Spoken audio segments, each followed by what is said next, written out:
The Creative Mornings crew is very excited to introduce and have today is our speaker, the wonderful Dawn Koh.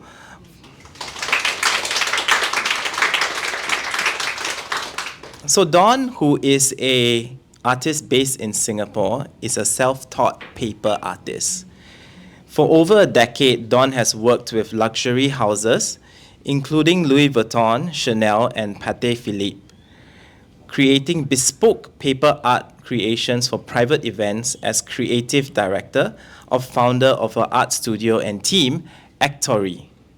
Now, after 11 years in the commercial realm, she turns her focus to unveiling a personal body of fine art. Dawn's work merges her childhood calling of paper artistry and a love for haute couture discovered during her time in London's College of Fashion and Central St. Martin's. She loves the truthfulness of working with her hands and the enduring value of traditional art forms. Fascinated by the transformative power and timeliness of human connection and the natural world, she weaves stories into her art and invites us to imagine the possibility of a more shared existence. So can we put our hands together once more for Dawn as she walks us through her process as well. Dawn. Thank you. Thanks, Khalil. Should I stand here? So hi everyone, I'm Dawn and I'm so happy to see your faces this morning. Okay, I guess we can, okay. So I'm a paper artist, and that is a question that I get asked a lot. What is a paper artist? So a paper artist, basically, I create art using paper, and I create them into sculptures. Yeah, when the Creative Mornings team asked me what blossom means to me, I immediately thought of a flower and how, it doesn't last very long.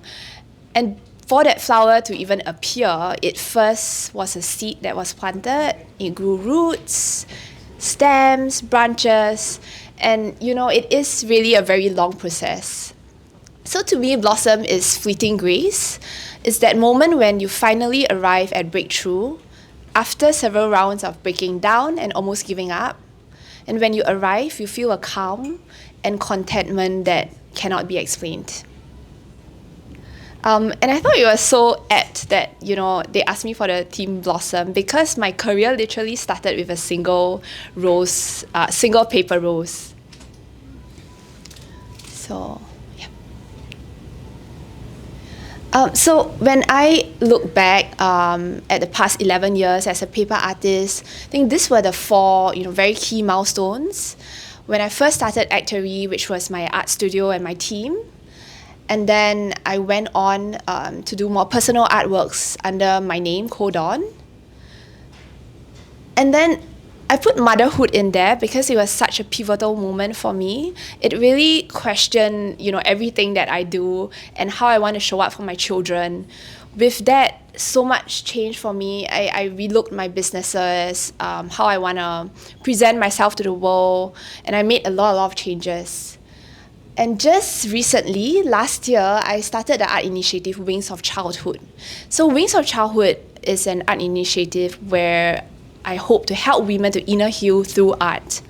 So if you look at, these four areas, it really is, I feel it's, Actory and Dawn is where I discover and connect with my passion. And motherhood and Wings of Childhood is where, I'm right now discovering my purpose and how I can marry the both of them together.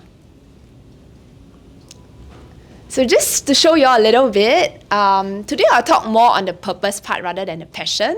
I think the passion part, you can find it, on Instagram or, the interviews that I've done before. But a quick one, this is what me and my team do. So this, for example, was a Stand Chart private event. And we did the zodiac animals, all in paper. So it was all handmade, painted, and it's super huge. Like the horse is actually like around this height. So this was a fun one. And then next slide. Yeah, this is for F1. So the car is actually 5 meters wide, and it was the first time I did something for myself. Because I think for 10 years, when you create with commercial brands, it's a lot of them giving you a brief and then you deliver, right?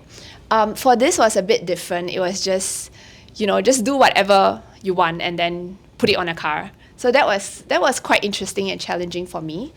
You can see like all these details. It's all paper, and there was just hundreds and thousands of beads on it, which you can't really see in this photo. But that really, for me, was drawing back inspiration from when I studied fashion in the past. And then, oops, I think there's one more before.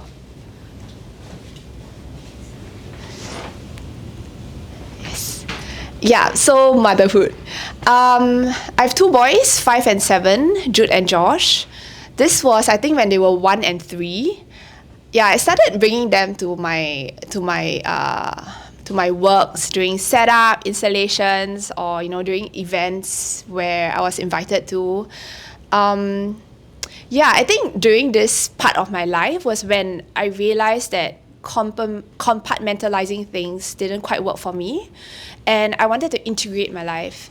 So I decided to bring my children to see where I work, and also at home I do art as well with them. And then and that brings us to the purpose part of what I would really like to share today. So when I think about, the flowers, and earlier I was talking about like planting that seed, I feel like everyone has those moments where you blossom. But when you really think back about it, how did that blossoming take place? There's usually like, a really, really long story that goes behind that. And for me, that seed was planted when I did this project with Cortina and Patek Philippe. This was actually right after COVID, and I still feel a bit emotional talking about it because I think for a long time, especially during COVID, I was really like in my little bubble doing my private events work with my young children. When things opened up for COVID, so Cortina and Patek Philippe, we have actually been planning for their anniversary event during COVID. And when things opened up and they said, oh, you can invite a few hundred people and have a party, we immediately went into like full gear mode, and we prepared for like 300 guests.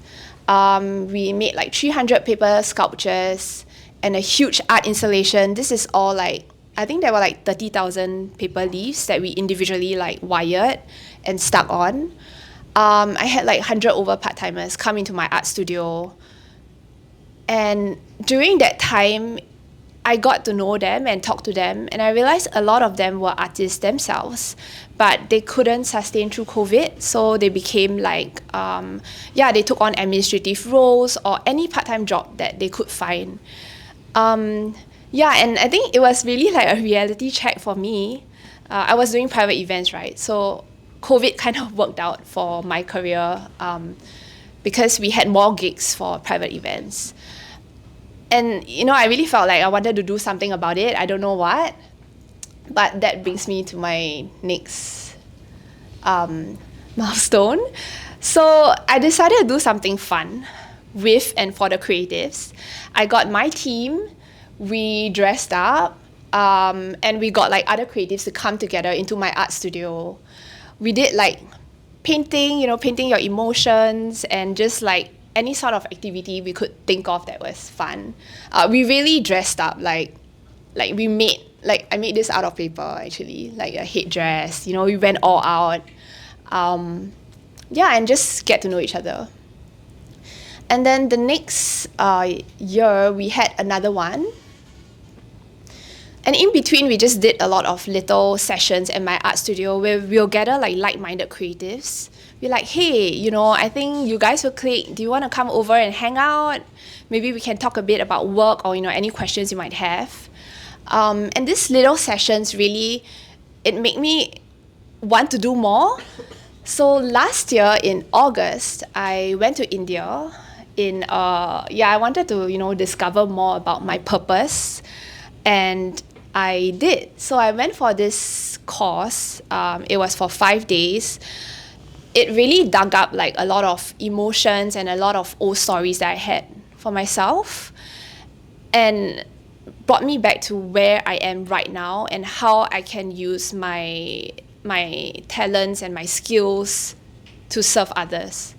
And that was when I discovered that what I was passionate about was helping women to heal through art and to reconnect with their childhood passions, the way that I reconnected with my childhood passion. So I came back and then I told my friends about it, and they were quite supportive. So we decided, like, why not we go all around, Singapore and get people to paint paper wings. Oh, I think that's the next one. Yeah, can get people to paint paper wings, talk about their childhood passion, talk about what they would love to do more of now that they are adults, which, they probably forgot about. And then we had this like community event where we got a lot of people to come together to paint the walls. This was with my friends, Little Palette. They have an art studio. Yeah, and we just painted on the walls, on the floors. We made this like cardboard flowers out of like leftover cardboard. And then we also had a session, like different sessions throughout the day where we talked about different issues. So more of like the psychology of why your childhood passion was lost, why are you not doing more of what you love, or even in a deeper way, like why are you not feeling fulfilled? So with this, it was quite interesting. We actually got like psychologists and business coaches to come together to talk about these issues. Yeah, and that's how Wings of Childhood was born. For me, it was, imagining if your childhood passion had wings, what would they look like, right? And then we even went to schools, secondary schools, to get them to paint the wings and talk about their childhood passions to the public. And yeah, next one. And my photographer friend came in to help as well. So this was just like all for fun for the community. So we projected like wings on our friends and we took photos and asked them, how it made them feel. And yeah, so this was like wings, paper wings that we put on a Barbie doll for all, I don't know, anyone here used to play Barbie dolls when you were younger? Yeah, me too. So yeah, different things. And then we had this as well at a mental wellness bar called Spectre, where we again talked about our childhood passions, and we did like this burning ritual where we would write down, what we want to let go of in order to do more of what we love. That was quite fun. Yeah. And more recently, I worked with a couple of friends to start Wings of Art. So Wings of Art is basically, it was derived by, the idea of Wings of Childhood, and we wanted it to be more public and to see like how it would do, like if we really expanded the idea. So we had like 60 different artists create winged Barbies, and it went on all this entire long 60-meter runway. And these are all, sustainable crates from Creuse. Yeah, and then we got the public. This is my son here, Josh. He really enjoyed it, like making the wings for the Barbies. So the public can come in with a donation to charity. They get like a DIY kit where they can create the wings, paint their wings using materials that are on this runway itself. Yeah, sorry, it's a typo. So that's June this year.